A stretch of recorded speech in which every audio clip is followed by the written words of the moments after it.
విశాఖ జిల్లా సింహాచలం క్షేత్రంలో గిరి ప్రదక్షిణ మహోత్సవం వైభవంగా ప్రారంభమైంది. దేశం నలుమూలల నుంచి పెద్ద ఎత్తున భక్తులు తరలివచ్చి గిరి ప్రదక్షిణలో పాల్గొనేందుకు ఆసక్తి చూపుతున్నారు. సింహాచలం తొలి పావుంచ నుంచి కొండ చుట్టూ ఉన్న 32 కిలోమీటర్ల దూరంలో భక్తులు గిరి ప్రదక్షిణ చేస్తున్నారు.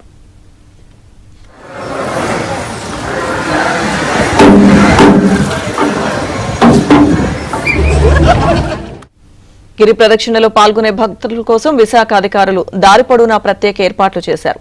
గిరి ప్రదక్షిణ నేపథ్యంలో కొండపైకి ఎలాంటి ప్రైవేట్ వాహనాలను అనుమతించడం లేదని ఆలయ అధికారులు తెలియజేశారు.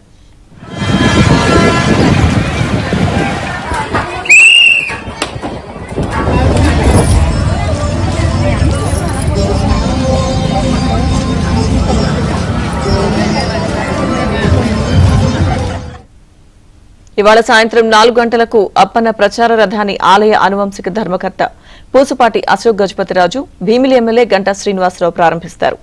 గిరి ప్రదక్షిణలో 8 లక్షల మంది భక్తులు పాల్గొంటారని సింహాచల ఆలయ అధికారులు అంచనా వేస్తున్నారు.